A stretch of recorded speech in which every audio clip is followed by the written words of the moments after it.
이번 주 뉴스 보기 시간에는 다음 세대와 한국교회 그리고 미디어 선교를 주제로 대담을 이어갈 계획입니다.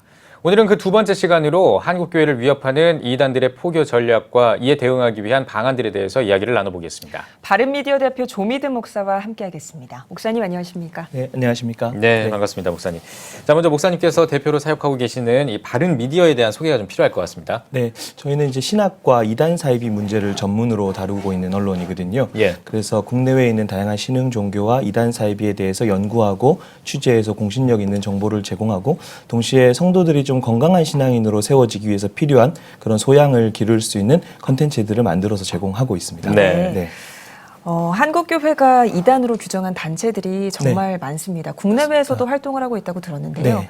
이단들의 포교 전략과 현황이 어떻게 되나요? 사실 이제 한국 교회가 주요 이단과 사이비 그리고 좀 문제가 있어서 참여 금지 등으로 결의하고 있는 단체가 한 100여 개 정도로 있다고 보거든요. 근데 문제는 뭐냐면 그 100여 개 보다 훨씬 많다라는 것이죠. 예. 왜냐하면 이단들 같은 경우는 아류들을 낳기 때문에 아류들의 문제는 어디에서 어떻게 누가 활동하는지 전혀 모른다라는 사실이죠. 예. 그래서 현황을 정확하게 파악하는 것은 사실상 불가능하다, 쉽지 않다라는 진단을 좀 내리고 있고요. 그러면 결국에는 이제 빠지지 않도록 그들의 어떤 포교 전략들을 우리가 이해하고 대처를 해야 되는데 예. 이단 사이비가 워낙 많은 문제를 일으키지만 사실 그들을 예방하고 대처하는 방법은 의외로 좀 간단합니다. 그런가요? 교회 바깥에서 비밀리에 하는 성경공부 모임 하지 말자. 네. 그걸 이제 지난 수십 년 동안 외쳐왔는데 예. 문제는 뭐냐 하면 그런 성경공부 모임으로 데려가는 과정이 거짓말, 위장, 사칭, 내 상황과 환경을 알고 접근하는 수많은 다양한 환경들이 있기 때문에 그런 것들에 대한 좀 경각심과 경계심을 성도님들이 가지는 것이 정말 중요하다라고 말씀을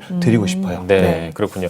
자, 특히나 이제 다음 세대를 향한 이 이단의 포교 전략 같은 것들 이런 것들 좀 알아봐야 될 것 같은데요. 네. 다음 세대를 향한 이 이단들이 어떤 식으로 포교 전략을 취하는지 이거를 좀 설명해 주시면 좋겠네요. 두 가지로 나눠서 말씀을 좀 드리고 싶거든요. 첫째는 뭐냐면 다음 세대들이 우리 청소년 청년들이 활용하는 그 미디어 매체들을 이단 사이비가 적극적으로 활용한다라는 거거든요. 네. 사실은 우리 청소년 청년들이 성경에 대해서 뭔가 궁금해서 뭐 인터넷에 검색을 했는데 사실 건전한 개신교 컨텐츠보다는 이단 사이비에서 만들어 놓은 컨텐츠가 압도적으로 많이 노출되는 그런 상황이라는 것이죠. 그래서 미디어 매체에서 이단들의 활동에 대해서 우리가 주의를 해야 될 것 같고요.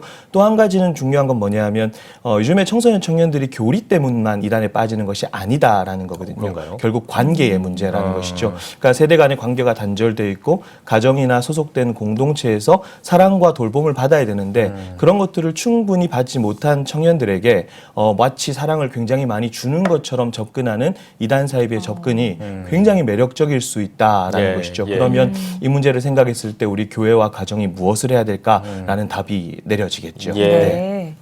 얼마 전 바른미디어에서 네. 책을 한 권 출간했습니다. 네, 이단 백서인데요. 네. 어떤 책인지 또 어떻게 출간하게 되셨는지 얘기해 주시죠. 그래서 사실은 이 책을 내면서 제가 제일 중요하게 생각했던 것은 이단 사이비에 대한 이해의 폭을 좀 넓히자라는 것이었거든요. 제가 방금도 말씀드렸지만 이단 사이비라는 것이 결국 교리만의 문제가 아니라는 것. 지금까지는 사람을 빠뜨리는 이단에 대해서 집중을 많이 했다면 이제는 우리가 이단에 빠지는 사람에 대한 조망이 좀 필요하다라는 지점들을 제가 고민을 했고 그래서 책에 보면 단순히 이단 사이비의 교리가 어떻고 현황이 어떻고 이런 것들은 이미 많이 나와 있으니까 이런 걸 좀 최소화하고 이단 사이비의 어떤 메커니즘이라든가 네 그리고 세뇌와 중독의 관점으로 이 문제를 볼 수 없을까 라는 부분들을 좀 고민을 했고요. 네. 또 한 가지 이 책의 가장 중요한 지점은 법률적 대처에 대한 부분들을 삼았거든요. 네. 저도 사실 이단 사이비 사역하다 보니까 작년 한 해만 8건 이상의 소송을 당했거든요.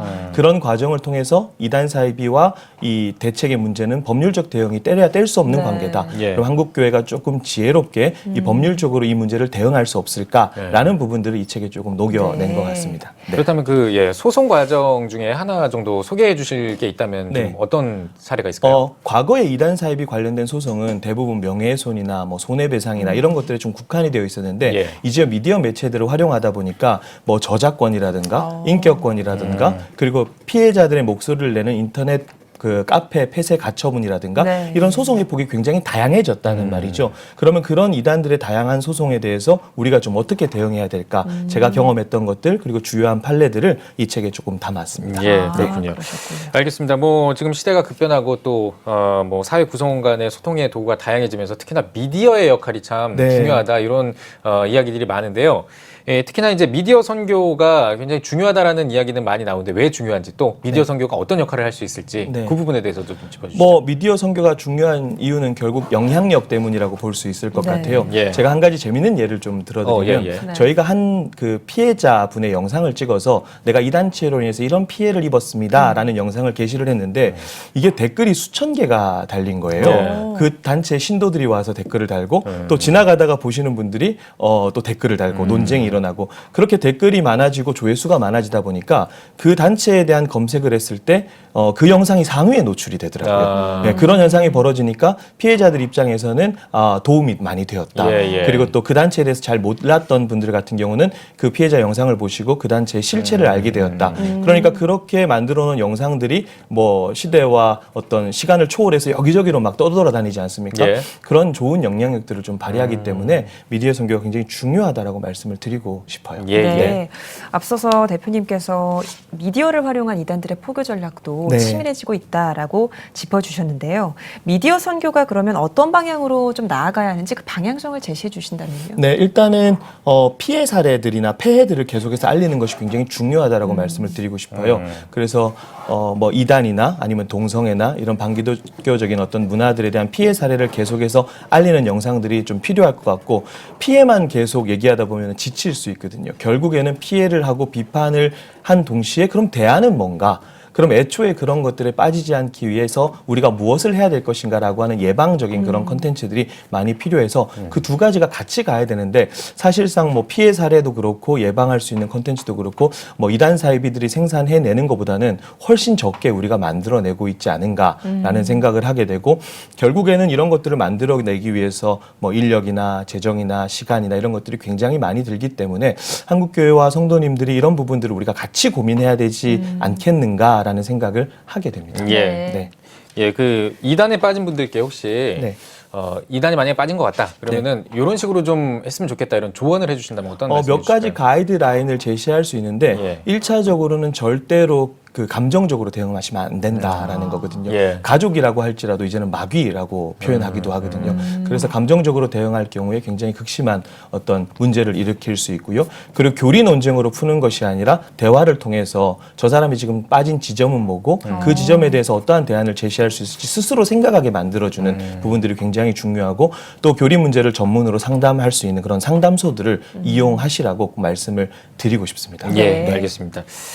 네, 뭐 앞으로 진짜 하실 일들이 굉장히 많으실 것 같은데 예, 우리 목사님의 앞으로의 계획과 또 비전 듣고 싶습니다. 저희가 지금 이제 정보를 제공하는 차원에서 계속 사역을 하고 있는데 근데 이것으로만 끝나서는 안 될 것 같고요. 피해자들이 많고 탈퇴자들이 너무 많거든요. 그런 분들이 어떻게 이 사회의 건강한 구성원과 신앙인으로 다시 세워질 것인가에 대한 고민들을 우리가 이제 하기 시작해야 될 것 같아요. 네. 그런데 단순히 교리 비판을 넘어선 어떤 정서적인 문제, 심리적인 문제를 전문가들과 네트워크를 만들어서 상담을 해주고 그런 어떤 재교육을 위한 어떤 시스템들이 좀 필요해 보여서 네. 그런 것들을 앞으로 한 5년, 10년 정도 계획을 잡고 만들어 가야 되지 않을까라고 생각을 하고 있습니다. 예. 네. 목사님 마지막으로 한국교회 성도님 그리고 가정의 달을 맞아서 특별히 다음 세대에게 네. 한 말씀 부탁드립니다. 사실 제가 제일 많이 받는 질문이 그런 거거든요. 어떻게 하면 이단 대책 잘 할 수 있을까요? 네. 어떻게 하면 그런 반기독적인 문화로부터 우리를 지킬 수 있을까요? 라는 질문을 제일 많이 듣는데 제일 간단한 것 같아요. 그리스도인들이 그리스도인답게 살면 되는 것 같다라고 말씀을 드리고 싶어요. 왜냐하면 우리에게는 생명이 있기 때문에 그 생명이 결국 선한 영향력을 전파하는 것 아니겠습니까? 그래서 저부터 그리고 우리가 그리스도인이 그리스도인답게 살 때 우리가 선한 영향을 끼칠 수 있지 않을까라는 말씀 드리고 싶습니다. 예, 네, 알겠습니다. 네, 오늘 뉴스 더보기 시간에는 바른미디어 대표 조미든 목사와 함께 이야기 나눠봤습니다. 목사님 오늘 나와주셔서 고맙습니다. 감사합니다.